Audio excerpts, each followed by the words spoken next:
Nice. What is the most? I need to choose one verse from Bhagavatam. Yeah, if you don't know, just open the page.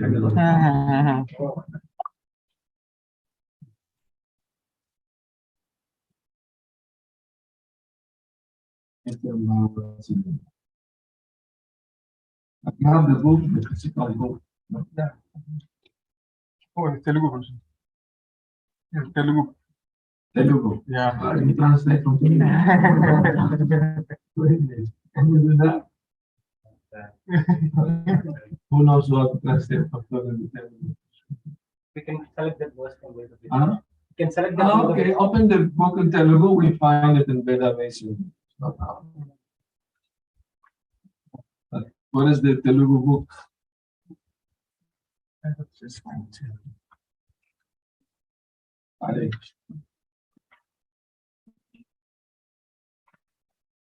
Narayanam Namaskrityam Narayanam Namaskrityam Chaimanalottamam Devim Saraswati Vyasam Tochayamudi Vastapaye Shavagreshu Ashtapadeshu Patrishu Nityam Bhagavatasi Vidam Bhagavasi Bhagavati Uttamaśloke Navade Tamashloke Bhakti Bhavati Naishtiki Nave Bhakti Nashti Om Namo Bhagavate Vasudevaya Om Namo Bhagavate Vasudevaya Om Namo Vasudevaya Om Namo Bhagavate Vasudevaya Om Namo Bhagavate Vasudevaya Om Namo Bhagavate Vasudevaya. All right, so we have a verse, a shloka.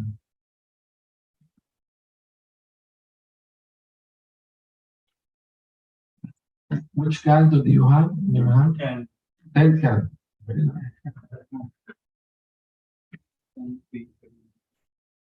Okay. Find it, please.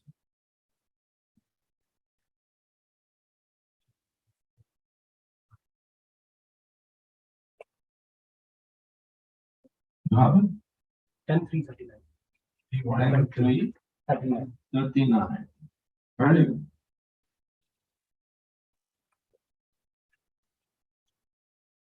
We're reading from Srimad Bhagavatam, 10th canto, chapter 3, text 39. Ajustagramya Vishaya Anapatyau Chadampati Navabragate Pavargamme Mohitau Deva Mayaya. Translation. Being husband and wife, but always sonless, you are attracted by sexual desires, or by the influence of Deva Maya, transcendental love. You wanted to have me as your son. Therefore, you never desire to be liberated from this material purpose. Vasudeva and Devaki had been Dampati, husband and wife, since the time of Sutapa and Krishna, and they wanted to remain husband and wife in order to have the Supreme Personality of Godhead as their son. This attachment came about by the influence of Deva Maya. Loving Krishna as one son is a Vedic principle. Vasudeva and Devaki never desired anything but to have the Lord as their son. Yet, for this purpose, they apparently wanted to live like ordinary husbands for sexual indulgence. Although this was a transaction of spiritual potency, their desire appears like attachment for sex in conjugal life. If one wants to return home back to Godhead, one must give up such desires. This is possible only when one develops intense love for the Supreme Personality of Godhead. Sri Chaitanya Mahaprabhu had said, Nishkinchanasya Bhagavat Bhajanam Kasya Param Param Jigamishor Baba Sagarasya. Madhya 11:8. If one wants to go back home, back to Godhead, one must be Nishkinchana, free from all material desire. Therefore, instead of desiring to have the Lord come here and become one son, one desire to become free from all material desire. Anyabilashita Shuni, and go back home back to God. Sri Chaitanya Mahaprabhu, Vadanam Nakalim Nasundari, Kavi Kamba, Jagadish, Kamani, Mama Jamani, Jamanishwari, Bhagavatam, Bhakti Sundar. O Almighty Lord, I have no desire to accumulate wealth, nor do I have desire, nor do I desire beautiful women, nor do I want any number of followers. I only want your constant devotional service, birth after birth. One should not ask the Lord to fulfill any material tainted desire.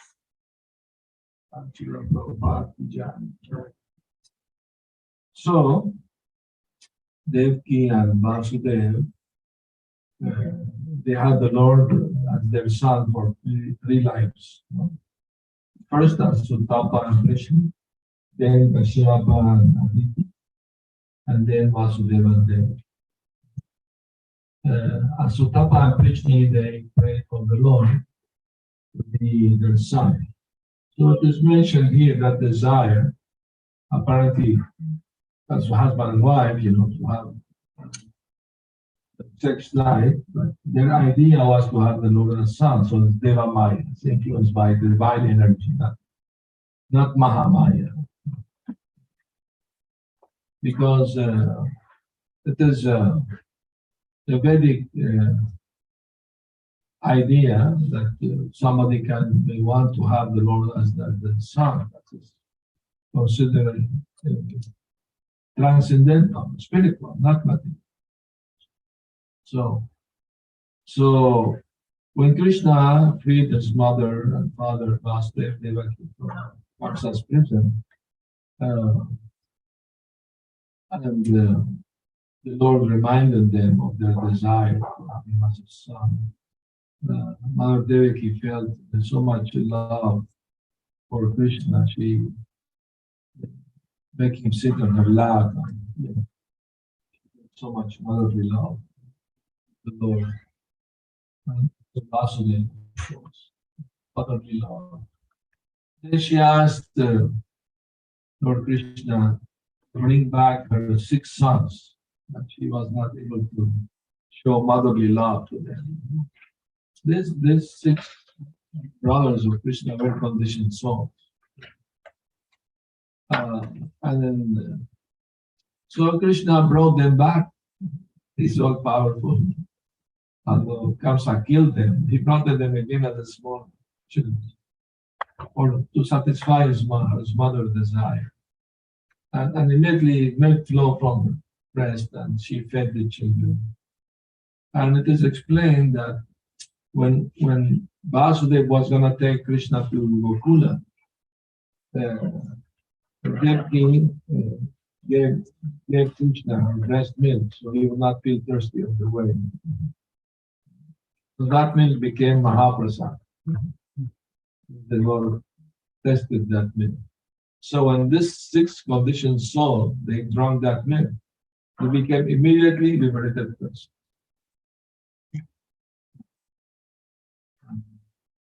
Became pure devotees. And after that, they returned with the Lord's permission and Devaki permission to their abode. Actually, demigods in previous life, grandsons of Lord Brahma. But they offended Lord Brahma. And because of that offense, they fell, became Hiranyakashipu's sons. And they didn't take advantage of the good association of Prahlad Maharaj, their brother. Rather, they associated only with Asuras. And they offended also Hiranyakashipu. So Hiranyakashipu, he cursed them. In the future, your own father will kill you. So after that, they became sons of another Asura, Kalanemi. This Kalanemi was killed by Vishnu in a fight between asuras and devatas. And Lord Vishnu killed this Kalanemi. This Kalanemi next life became Kamsa. And they became sons of Vasudeva and Deva. So Kamsa was killing his sons from the previous life. So the curse of Hiranyakashipu will happen. Actually, when Vasudeva brought the firstborn child to Kamsa, because he promised, don't kill your sister. I promise you I'll bring every child that she will have to you. You can do anything you want. But so he was truthful to his word. He brought him to the child. And Kamsa's heart became soft. He is a truthful person, honest. He said, no, you can take him away. The prophecy said the eighth son, not the first. So you can take him. Of course, you can never trust a demon. Anyway, and also his ministers were also, so they advised him that if you have a flower with 8 petals, which one is the first, which one is the eighth? Anyone can be the first or the eighth. So don't take chances. Don't take chances. Then demigod may cheat you, you know. And also we hear that the devatas are being born in the Yadu dynasty. So don't take, there are also enemies. So don't take chances. So in that way he asked Vasudeva to bring back the child. He imprisoned Vasudeva and killed the first child. And he continued killing the child. And also Narad Muni was advising Kamsa to kill the children. That was surprising because he's a devotee. Why he's doing that? Because Narad Muni knew if Kamsa make more sinful activities, the Lord will appear faster. So that was his desire, that the Lord will appear as soon as possible. No? So in that sense, that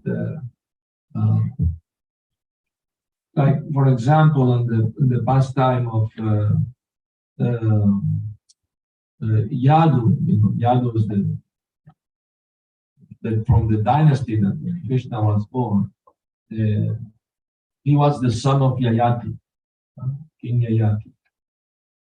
And when Yayati was cursed to become old by Sukracharya, his daughter complained, I told him not to have a child with my friend. They have a fight, you know.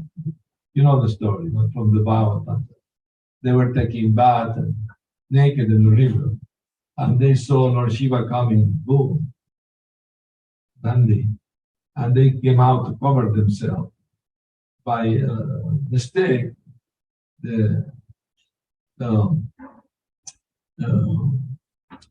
what was her name? Devayani. By mistake, she put the dress of her friend. What was her name? Sarmishta. By mistake, you know. So the princess became angry.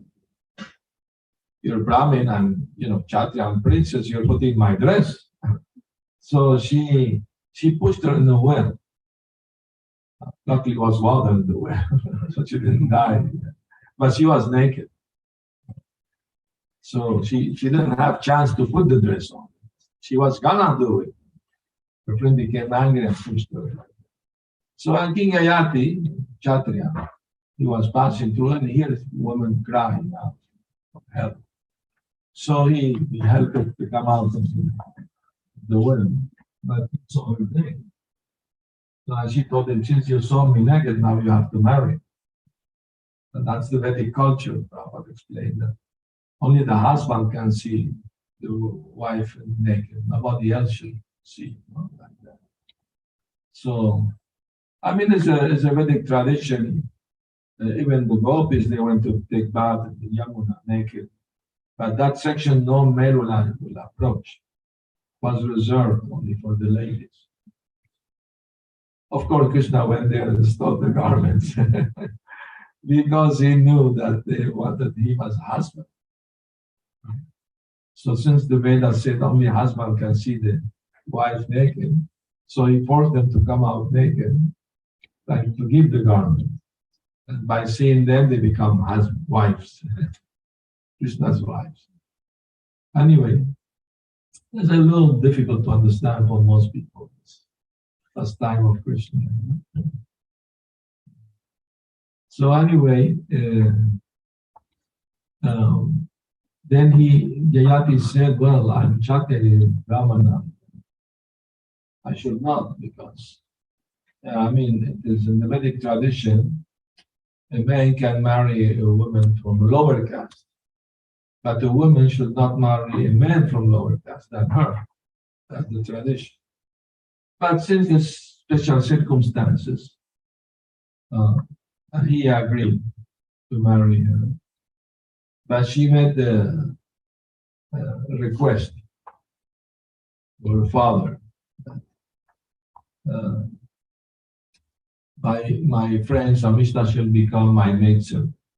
When women get married, if she is from high class, she can have also many maidens with her, mostly like servants. So, but she instructed her husband, Jayati, that if she approaches you to ask you to have a child with her, don't do it. Because it's like the Kshatriyas have a religious code. If any woman approaches them and asks to have a child, he should oblige. Of course, he has to maintain the child, and the woman is they will not approach a poor man. they will approach, somebody rich, big Kshatriya or something. Prabhupada told very nice thing about that every 12 years there is Kumbh Mela, no? In India. So there is a class of women who goes to those Kumbh Mela with the hope to get a child from a yogi. Have a child from yogis, big thing, nice thing. So knowing that some materialistic men dress themselves as yogis to entice this woman, they know that. That's the word of the cheaters and the cheated. Anyway, she instructed him like that. And then Shamishta did approach Jayati to have a child. And since it is a religious code for Kshatriya, he could not do that. So against the will of his wife, Devayani, he begat the child, Shamishta. When Devayani came to know, she became very angry at him. And she went to her father complaining. And the father cursed Jayati. You become old. He was a young man. And he became prematurely old man. No? So Jayati was very sad. He became old man. He was young. He wanted to enjoy life, So he told the Shukracharya, actually your curse is not good, not only for me, but also for your daughter. Because she's still young and have desires to enjoy, and if I'm old man, I can satisfy her desire. And in Vedic culture, they don't look for another husband, divorce the husband, get another one, so easily like nowadays. So then understood, Shukracharya understood that Jayati was right. So he told him, only if one of your sons agreed to change his youth for your old age, then you can become young again.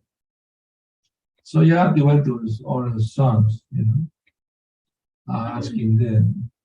Of course, some they denied because they not interested much in becoming old naturally. They wanted to enjoy life also. But But Yadu, one of the sons, he also denied, but his reason was more spiritual. He knew that in the future, Lord Krishna will appear in this dynasty. And he thought, if I become old, it would take much more time for me to become, young and have children, so Krishna will appear in my dynasty. So that's why he denied, not because of sensitive gratification. But then Puru, the youngest son, agreed to exchange his old age with his father, Yayati. Prabhupada explained that after enjoying many years as a young man, Yayati gave back his youth to his son Puru and accepted all this back again. And he sent some of his sons as ambassadors or rulers to Greece. There was communication between India and other countries at that time. So that's why you see the Greek have demigods, the tradition. They call it mythology. Actually, mythology means made up stories, not real. Sometimes even in India, people call the stories of Maya, Mahabharata as mythology. What is real? It actually happened, not made up story. But this word mythology is not good to use referring to the stories of the Vedas. And it's no offense actually. It's made up stories. I remember before coming to Krishna consciousness, I used to read Ramayana and Mahabharata. Of course, translation made by not devotees, maybe scholars, things like that.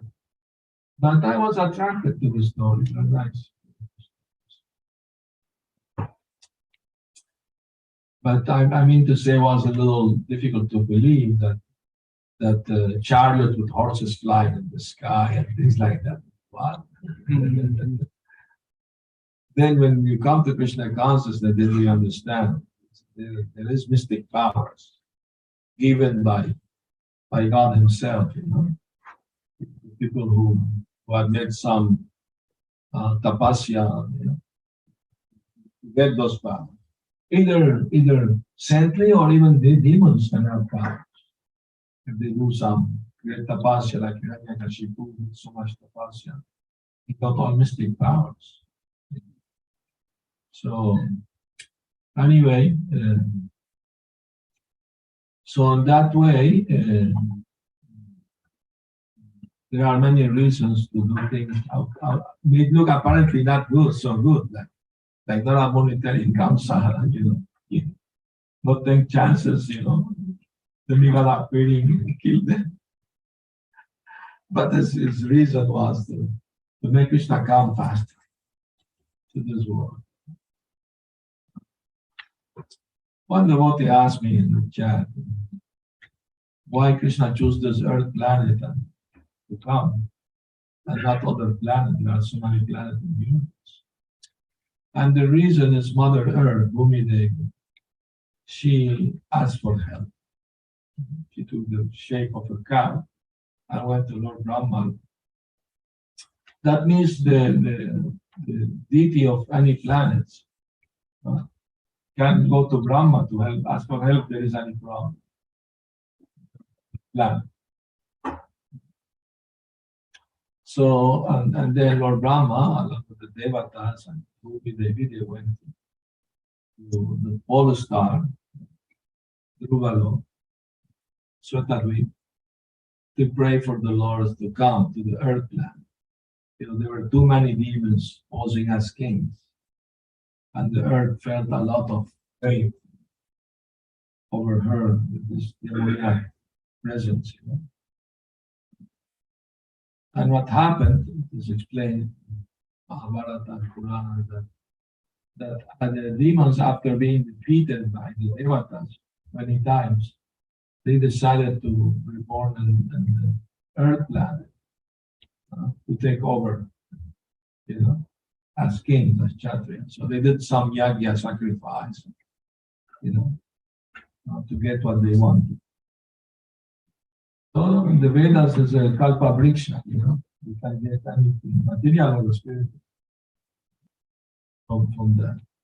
When once Prabhupada was giving lecture in South America, Venezuela, the Bhagavatam, he was giving Bhagavatam in the evening. And Bhagavad Gita, Prabhupada said, other devotees can give in the morning. I will give only one in the evening, Bhagavatam. So in that one lecture, Prabhupada said, the Vedas are like desire, anything you want, material, spiritual. He said, there is a mantra in the Vedas. If I chant it now, this Vyasa will float in midair. So we were waiting. I never did that. He said there are also mantras for the pigeons will take you from. You sit in one place and the pigeons will take you to another place. Huh? And he said there's another method. And he said the word, I try to remember the word, he used Sanskrit word. What is the name of the sky in Sanskrit? Akash. Akashpato, Akashpato. You can fly in the sky. Even it is mentioned in the Veda how to make machine fly in the sky.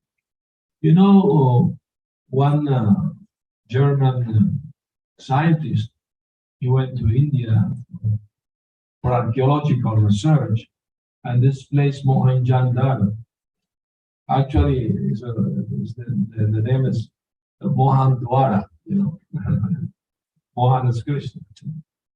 And he found excavation pergamene, 4,000 years old, explaining how to build the Vimana from 4,000 years old. So this science was known many thousand years ago, how to build a flying machine. What kind of thing you have to make it to do to fly, and the oil you have to put. Everything is explained. So, why I'm saying this? Because Prabhupada was explaining this idea how to fly from the Vedas.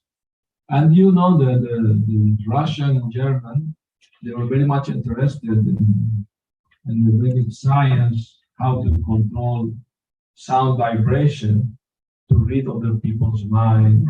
They wanted to spy, using those things to spy on the enemy. Even Hitler, he brought brahmanas from South India to do yagya. He was vegetarian. Although he was asura. He killed many innocent people. Anyway, so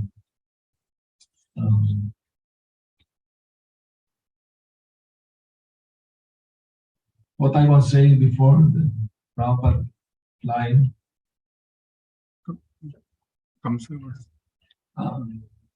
Yes. Yeah, the Yes. Exactly. So anyway, Yayati also denounced the war after some years. I mean, that's the Vedic idea. It's, civilized human beings are supposed to follow, according to the Vedas, Dharma, Artha, Kama, Moksha. The religious principles, Dharma, Artha, economic development, Kama, satisfying the material desire, and finally, when you get tired of all this, Moksha, liberation. But nowadays, people, even in India, not much interested in Dharma and Moksha. They are interested in Artha and Kama. Economic development and gratification. But Lord Chaitanya Mahaprabhu, he brought the fifth goal, higher goal. Highest goal. And that's Prema Pumarto Maha. Highest goal is to achieve Krishna. God. That is highest goal. Than the four regular goals for you. So, because human beings, they have the natural tendency to to search for happiness, avoid suffering. Not only human, even animals also, even plants. You see creeper growing, but always seek the sun. He will get some sun. To nurture, get nurture. So every living being try to look for happiness and avoid suffering. That's natural. But once a reporter interviewed Prabhupada asking, can you please tell me what is the goal of life? And Prabhupada answered, puzzled the reporter. Prabhupada said, the purpose of life is to enjoy, but you don't know where real enjoyment is. Real enjoyment is spiritual. And that's a fact, you know. The happiness, material happiness, related to the body and mind, insignificant compared with the spiritual happiness that a human being can experience practicing. Ramante yoginarante satyanarindachina. Great yogis, they derive happiness from Brahm, fountain of all bliss, all happiness. So, our process, Krishna conscious process, is Param Drishtva. We get the higher test by practicing Krishna consciousness. Then it becomes easier to give up the lower, not artificial, imposed on the mind. You can't do anything artificial for a long time. But in due course of practicing Krishna consciousness, Krishna may give us a little drops of spiritual happiness. Said, you know, that your experience is real. It does. I want more to become greedy, like that. So that's greediness is good. It's good. It's recommended to be spiritually good, not material. I think it was Gandhi who said, there is enough in the world for everyone, but there is not enough for one very greedy person. One or more and more exploit, they exploit it. Material energy, they don't care for all those people's welfare, just to become more and more rich. They exploit the nature. So, but the spiritual greed is very recommended. Very much desire. Prabhupada said, and if you can't get this hankering, spiritual hankering, laulyam is called, pay any price, whatever is needed to get, the vow, the feeling for desire to love and serve Krishna, eternal. That's very much desirable, very good. You should try to get it somehow or other. So that's the beauty of Krishna consciousness. That doesn't impose artificially anybody. One has to voluntarily, like me.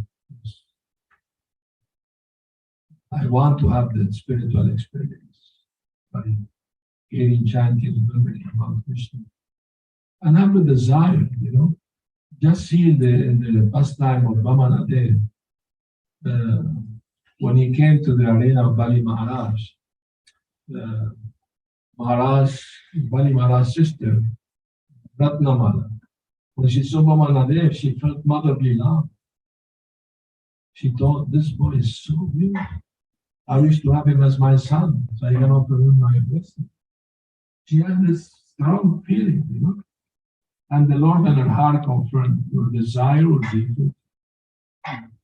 But when Vamanadev, with 2 steps, took over the universe, she became angry at him that this boy took everything from us.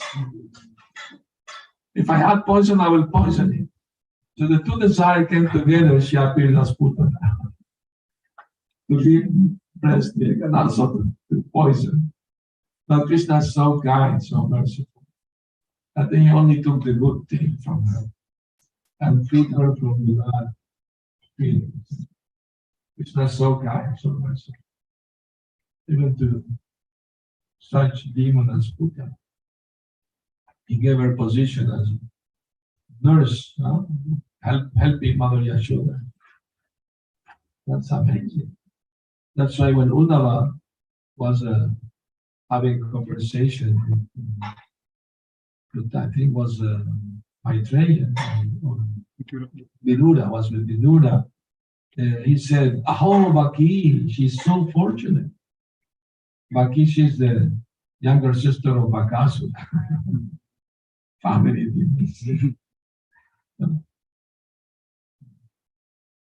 So anyway, you see, also the story of Kubja, in her past life, who she was? She was Shurpanaka, Ravana's sister. And when she saw Lord Ramchandra in the forest, she became lusty after him. Such a beautiful young woman. Also. So she became young also, mystic power, beautiful, although she was an ugly witch. And she proposed marrying him. I'm sorry.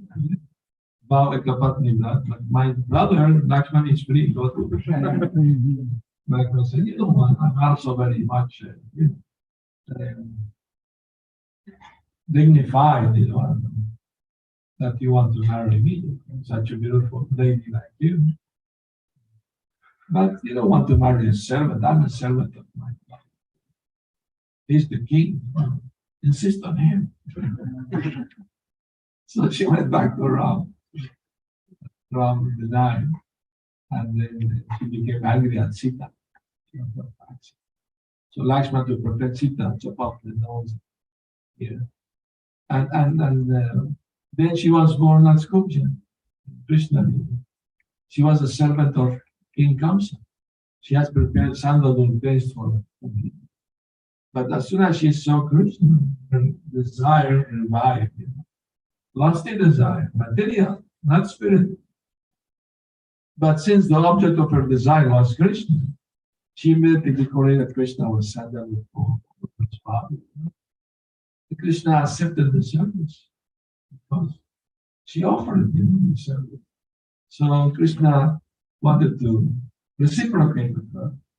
So he stepped on her feet and grabbed her cheek and pulled it, and the hunchback disappeared. Beautiful. She was 16 years old. And she still had the attraction to enjoy with Krishna. So she invited him to her home. And by Krishna putting his lotus feet on her body and hands, she became pure devotion. Lost all karma of lasting desire.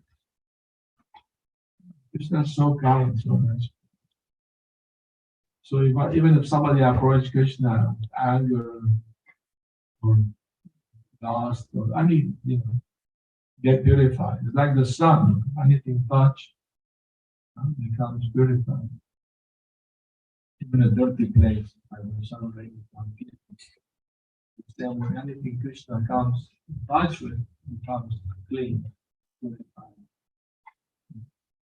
When the gopis were singing Krishna's glories in Vrindavan, they said that the river Yamuna became milk, and they were chirping. And Balaram dress always blue became white.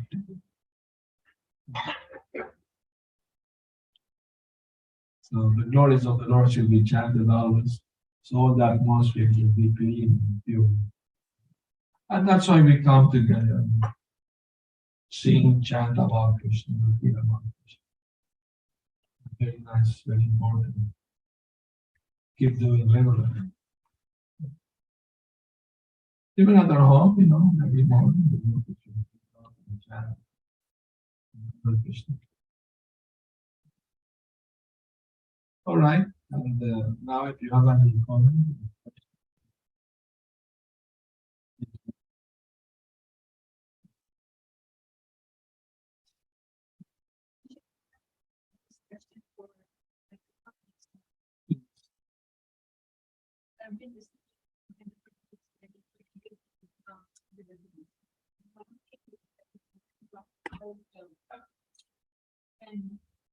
And Vasudev was coming from Mathura, Vrindavan. Yes. He was thinking about Vishnu. Yes. And then in the purport, they said, like different acharyas have mentioned different things. One of the things was actually thinking about the after Vishnu was sitting in the Devlo or like Vaikuntha, like asking him to protect. Yes. Another acharya has mentioned that he's thinking about his son because now he's scared that something is going to happen because he hears a lot of these things. He's Yeah. protective of his son. Yes. So then, like I had again heard from a different devotee, Yes. like ISKCON devotee, when they say that Vishnu comes from Krishna. Yeah, the expansion of Krishna. And that Krishna doesn't come from Krishna. But that's why That's I correct. don't understand the hierarchy that way. Like if Vasudev Maharaj is he's thinking about the higher powers, then Vishnu becomes the higher power. How does Krishna fit? It's not fit well. Fits in as a because he's a child. Yes. Then Krishna is the God. Yeah, but Krishna appeared to Vasudeva and Devaki, Vishnu form, four-armed form, with garlands and jewels, And by their asking, their prayers, he became a child. So then Krishna comes from Vishnu, not the other way around. No. Krishna can take any form he wants, He's the original Vishnu. Krishna's tu Bhagavan Swayam. Itecham Sakala Pumsam, Krishna's tu Bhagavan Swayam. All the avatars mentioned in the Bhagavatam end up saying that Krishna is the original, Swayam Bhagavan, the original Supreme Personality of God. And all others avatars come from him, including Vishnu, Narayan, Vamana, Nrsimha, all of them coming from Krishna. And that's explained in the Brahma Samhitas. Brahmadi Murti Shukkalani Amena Tishtam Nanavatara Krishna Swayam Samabhavat Paramakuman Govinda Krishna. All avatars, beginning with Ram, Ramadi, Adi means beginning with Ram. All of them are part of Krishna, expansion of Krishna. So Krishna Swayam Bhagavan, the original. That's what the Vedas said. We accept the authority of the Vedas. So generally the confusion comes because generally speaking, all the avatars come through the agency of Kshirodakashaya Vishnu Paramatma. And that was coincidence that when Krishna decided to come, it was the time for the 8th avatar of Vishnu to come. But actually, Krishna is not expansion of Vishnu, that is the original Vishnu. So that he is the original Vishnu, and from him expand. It is better that they explain. The first expansion of Krishna is Balaram. Balaram expand is Vasudev Sankarsha Niruddha Pradyumna. Then another quadruple expansion comes in Narayan and Vishnu, but original form is Krishna. Then why do we say Dasavatar of Vishnu? Why don't we say Dasavatar of Vishnu? You can say that's avatar of Krishna also. For Krishna, there is no difference between Vishnu and him. It's one and the same. It's one and the same. There's no difference for him. You call him Vishnu, he will hear your prayers. Because he's the original Vishnu. There's no difference. In psychology, there is a disease, mental disease called multiple personality disorder. You hear about it. You can say that's the meat of heaven. Sometimes there are people with 24 persons, and sometimes they take over the person like that. So, but Krishna has multiple personality in perfect one. We have many personalities. They are unlimited. There are so many avatars of Krishna as waves are in the ocean. Uncountable. But Krishna is the original avatar of all avatars. That's what the Vedas say. We agree with the Vedas. Popular things may say whatever they want. But we follow the Vedas. The Vedas said that Krishna is Swayam Bhagavan, the original Supreme Personality of God. I mean, from the Trimurti, Brahma, Vishnu, Shiva, only Vishnu can give moksha, liberation. And of course, Krishna give more than moksha, he give prema. But even Krishna didn't give prema at the start. So that's why he came as Chaitanya Mahaprabhu, and that's why Rupa Goswami glorified Chaitanya Mahaprabhu. Namo Mahavadanyaya Krishna Priyapradayate Krishna Krishna Chaitanya. Namya Gora Trishena. Although you are Krishna, but you are more merciful than Krishna. Because you are giving something that even Krishna himself didn't give. And that is Krishna prema, love for Krishna. So we worship Chaitanya Mahaprabhu. Sri Krishna Chaitanya, Radha Krishna, Narayana, the combination of both Radha and Krishna. That's what the Gaudiya Vaishnavas. Only the Gaudiya Vaishnava understand this. Other Sampradaya, they don't know about this secret. Mahaprabhu taught the world how to love Krishna, feeling his separation. He himself gave the example of how to love Krishna. I was remembering dying for his association and service. That's the greatest gift of Mahaprabhu. So we are now, connecting with the Gaudiya Vaishnava Parampara. That's the greatest gift. Although other Sampradaya don't accept Chaitanya Mahaprabhu as Krishna, doesn't matter. If they accept him as a great saint, that is good for them. They also get spiritual benefit. Because Chaitanya Mahaprabhu took sannyas, so people who offer respect to him, they get some spiritual benefit, although they don't know who is actually him. But it's good for them. So now, ISKCON is given the knowledge of about Chaitanya Mahaprabhu all over in South India also. But it's always about Narayan, Vishnu Narayan. Mahaprabhu is reaching everywhere, not only in India, all over the world. This knowledge is being broadcast by Prabhupada's followers.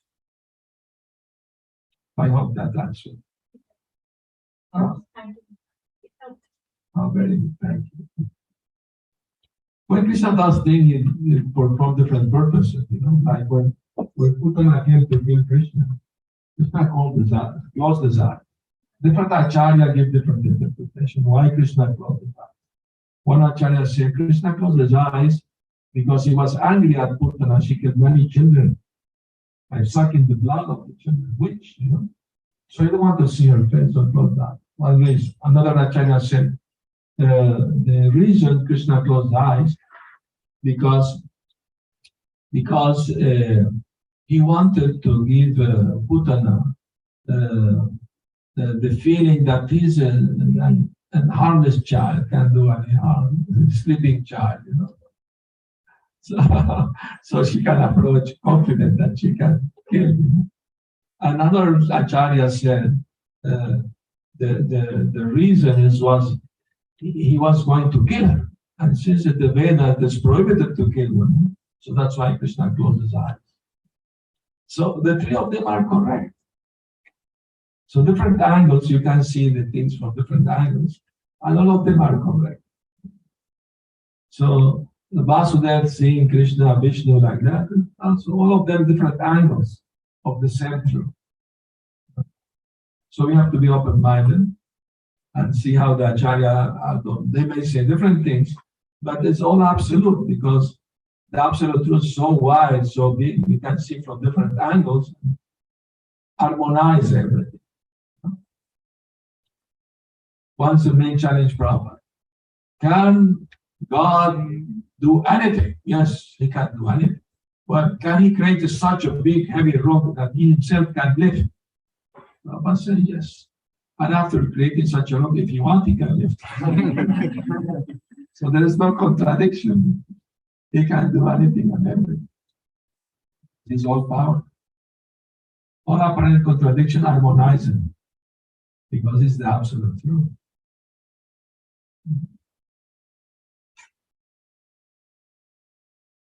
Right? Yes. Thank you for nice classes yesterday. Thank you. From yesterday's class, you were mentioning that my question is basically that those who are engaged in sharing Krishna consciousness with others and trying to spread or help Srila Prabhupada in his mission. Yesterday you said a lot of, and we see that today, a lot of the congregations are supported by sort of Indian bodied people. Yes. And it is kind of going to great strength Yes. on that. But at least in my limited experience, vision, we're seeing sort of lesser of the local or the Western bodied or wherever it is the Yeah. local population, maybe South America, Yeah. is lesser wherever it is. It's mainly the Indian bodied congregation that is supporting. Yes. And there are Western bodied devotees who are able to attract the Western bodied people, Yes. but being an Indian bodied person who is trying to do a little bit of, when we go and share it with Indian people, they take it very nicely. So that part is. Yeah, it's natural, it's their culture. So, But how did Indian bodied people well, attract Prabhupada will attract all the Westerners. So if he could do it, he was Indian. Why not?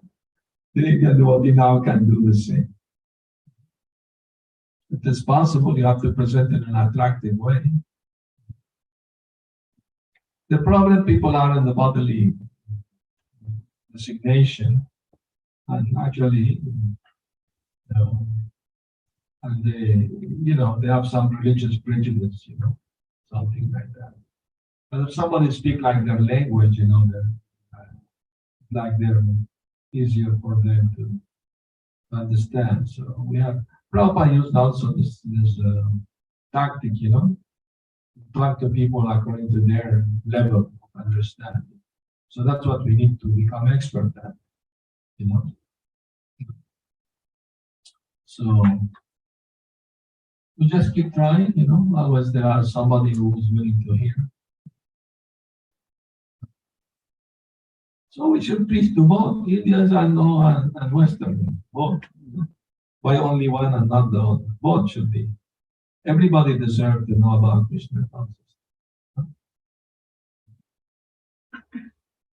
So when Prabhupada went to Africa, for example, the devotees were preaching only to the Indians. Prabhupada said, no, you should preach to the locals, the Africans. That's important, At least try. At least.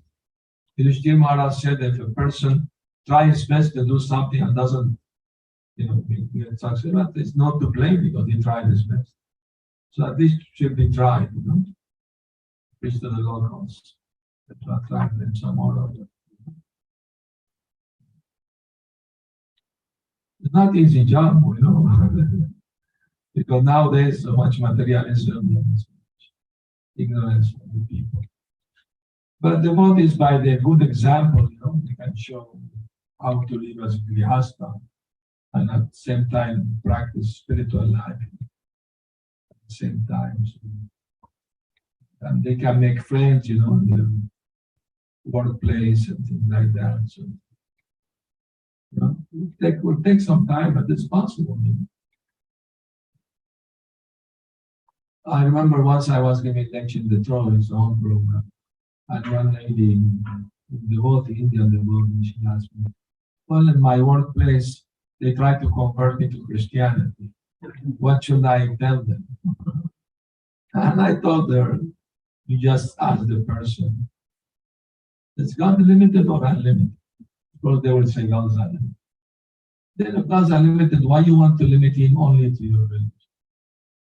No religion has monopoly over God. It's the origin of everything, of the universe. Before any religion was there, he was already there. So be open-minded. The important thing, we agree that we should worship God, love God. He may have different forms, different names, but it's the same God. There's no Christian God, Hindu God, or Muslim God, Jew God, no. That's misconception. So when I preach to Westerners, I emphasize this point. Like the sun comes from the east, there is no Indian sun or Russian sun. So be open-minded, give up the prejudice. It's not into religion. This is philosophy. Religion without philosophy is sentimental, can be even fanatic. And philosophy without God, without religion, is mental speculation. So we have to have both. So some or other we shall find a way how to approach, explain what this Krishna consciousness is all about. Go beyond the bodily designation. But first we have to be convinced ourselves that this Krishna conscious philosophy is, is real. It's the absolute truth. We should not make difference. I am Indian, he's Western. We're not going to listen to it. But they think themselves more materially advanced. Something like that. Oh, you should give up this idea.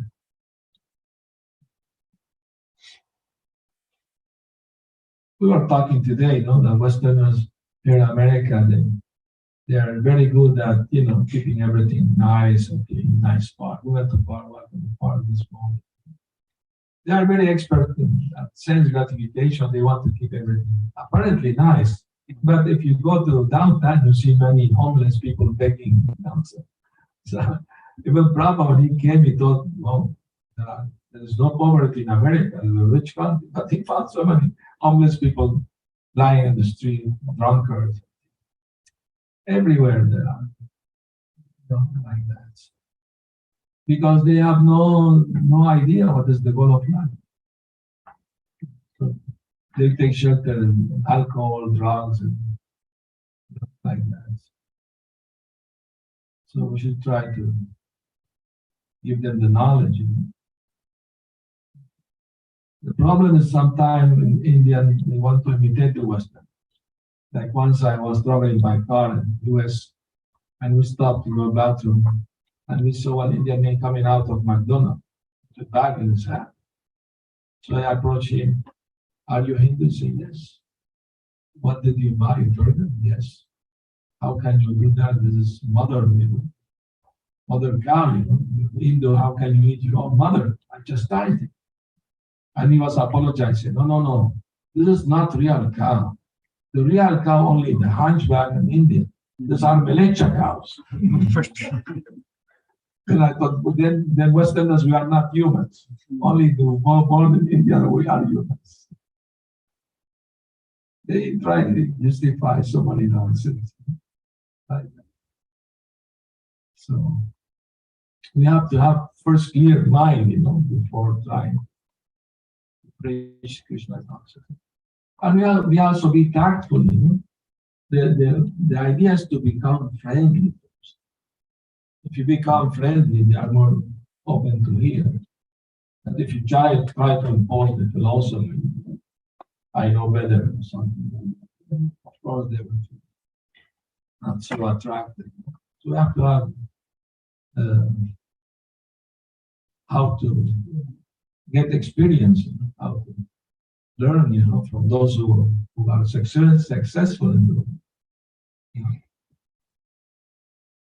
For the time change from Prabhupada's time to modern time, so we apply whatever is necessary to try to present it properly without being attached to the result.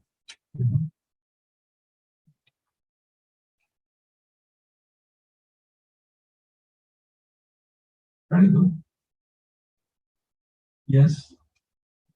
Thank you so much for the What you said, Narada Muni has encouraged Kamsa to kill everybody, like all the kids. Yeah. So that he will do more sin and Krishna can make very faster. That's correct. But Krishna is already decided, right? He will be the eighth child. Yes. So Kamsa, and even Narada Muni knows that he will be coming at a certain point of time. So why he encouraged to kill all the other children? Well, I mean to say, they were meant to be killed because of the curse of Hiranyakasipu. So Narada Muni knows. He's Trikalagya, he knows past, present, future. So what's supposed to happen? He was just encouraging what the karma was supposed to happen to happen. You know what I mean? He's not guilty of anything. He knew everything what was going on. So it's lila, pastime. Because the more sinful become Kamsa, the more, Krishna become eager to appear. The faster way. Because more time, the child will appear sooner if the other children are killed. Then the child would be approaching even a little further to be born. Something like that. Can you also think that like if you have a child and he's not there around and he's like even if he's not there around, then still it is going to slow down the second of the future eventually. If you already have a child, you're engaged with a kid, right? So that is also that it's going to slow down the process of getting the age. To answer this question, can you also think like that? Yes, of course. Anything is possible.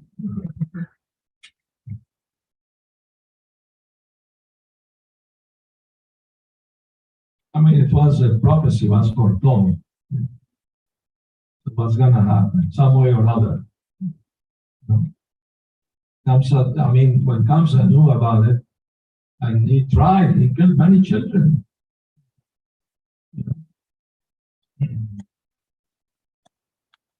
To save himself.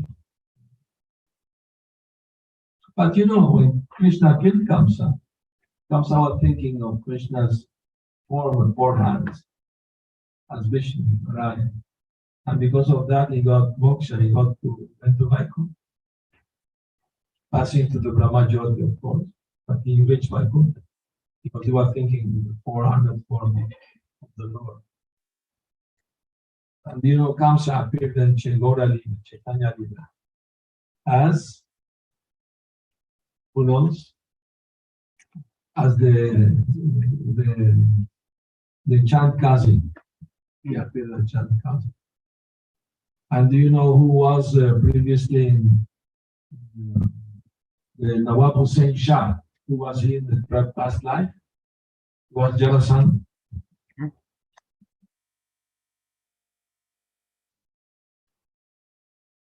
Yes, Martin. So, Hiranyakshipu cursed, whatever cursed, how could this, he had this power to, whatever he's saying will actually, Happen. but have. Remember, he did a lot of tapasya and austerities. Hiranyakashipu, he got mystic powers of the demigod.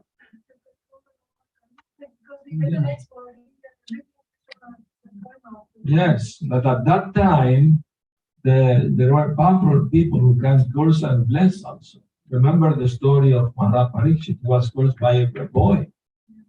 But the Brahman had power, Brahma Teja. So the Asura also have some power because they did some tapasya. They get some power. They can have the power to curse. Like that. Nowadays it's gone. With the flow of Shringi, the Brahmana lost their Brahma Teja. Only blessing they can give.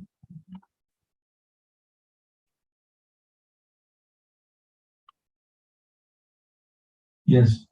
Hare Krishna Maharaj, thank you so much for your lecture. One question I had, when Krishna kills a demon, I guess depending on the demon's state of mind, when Krishna kills them, they'll achieve a certain destination. Yes. But how exactly do you know whether they go to Brahma Jyoti or whether they go to Goloka Vrindavan? Because the Bhagavatam explains where they go. In the case of Putana, it's explained that she got to become Mother Yashoda's sister. So that's how we know, because of the Acharya's comments on the Bhagavatam, they give explanation. They give us more insight into Krishna Lila. And in cases where Krishna touches like a blade of grass, or Krishna sees, or someone sees Krishna or something, like when he is performing his pastimes? Not enough. Not enough? No, because when Krishna entered Mathura, he saw a washerman, with nice garments. So he offered opportunity for service to the washer, the dhobi. Oh, this very nice dress, give to me and Balaram. The washerman, to see Krishna, he had to do many austerities in past lives to be able to see Krishna. But because he didn't have bhakti in him, he could not appreciate the opportunity Krishna was giving him to do some sin. So he denied Krishna. No, this belongs to King Kamsa. He will chastise you. So Krishna became angry at him that he didn't take the opportunity of doing service. So Krishna killed him. The karate of the hand. Chop off the head, but just with the hand. Like that. So he went to Brahmajot? Yeah, Brahmajot, liberation. Only those who die up, demons who are appreciating Krishna, they get, the Vaikuntha. Like in the Kurukshetra war, Prabhupada explained, that all who died got moksha. Only those who recognize Krishna, the Supreme Lord, they went by. Those who didn't, they went to Brahmajot. Thank you. Yes. Please take the mask. I can hear you better without that. I have one more question. This is like more like personal. So Yeah. you got one sadhana and one. There are days when you are like so emotional, like as you said, right? Like crying or something. Like those emotions come. And then there are days where it's like a duty. It doesn't come with that emotion or that and that. And then there's this time curve that keeps happening. Yeah. I'm sure it has something to do with all the karmas that I've done, but how do you channel through all of this? That's called Anishtita Bhakti. Everything passed through that, ups and downs. One day you are very enthusiastic, feeling very spiritual. Next day you are doing just mechanical, like that. It's normal to go to that ups and downs, But that's called Anishtita, unstable devotional service. But if you keep trying sincerely, pray to Krishna, and doing your sadhana, then from Anishtita will come Nishtita Bhakti. When you overcome your bad habits, things like that, then you become more fixed in devotional service. It takes some time, but it works if you don't deviate from the path. You don't commit sinful activities and offenses, it will come. One has to be patient, enthusiastic, and endeavor with confidence that it is possible, it can be done. By Krishna's mercy, it is possible. You have to keep trying, never give up. Krishna sometimes put us to test, All right, you only worship me when you feel good. And when you're not, you don't. You should not calculate like that. Doesn't matter how I feel. I want to please the Lord. Like Lord Chaitanya said, he can break my heart by not being present or embrace me. I still my Lord unconditionally. Devotional service should be unconditional. Don't put condition. May we feel happiness or not. Like Daruka, Krishna's servant, he was fanning Krishna with a chamara. And suddenly he felt ecstasy. He wanted to roll on the ground. He wanted to cry, to shout. But he controlled himself. More important is my duty to do. Not to stop the seva to Krishna. Can he control his emotion? See? Like one devotee, he was fanning Prabhupada, Karthika went down the peak of fan. But he was happy in ecstasy, so he wasn't paying attention. And Prabhupada replaced him because there were some flies and he was not aware. He was just thinking, oh, I'm in ecstasy, so weak. But he was not doing it properly. So we should be convinced, that I cannot servant of Krishna, no matter what, how I feel, or sad or happy, or sukhe dukhe bole na kosa dahani bole na. What I would say. It doesn't matter if you feel sad or happy. Don't stop chanting. The only thing. Don't stop your seva. The difficulties I feel in Krishna's service are the source of happiness to me, back to the practice. Because give me the opportunity to prove my sincerity to Krishna. Like the gopis, they didn't think about their own spiritual welfare. They were ready to go to hell by giving the dust from their feet to ease Krishna's heaven. They were ready to go to hell because they loved Krishna so much. So we should learn from them about the importance of not making calculation to serve Krishna. Makes me happy, okay, I do. If it doesn't, I don't know. Maybe. Shouldn't be calculating. Anyway, it takes some time to understand deeply the philosophy of Krishna consciousness, of Sharanagati, surrender. Surrender. Without Sharanagati, there is no spiritual progress. So we should try our best, pray to Krishna for help, and that, help us to become more stable. Ups and downs may come, continue coming, but tolerating all this, things, we should keep chanting the holy name.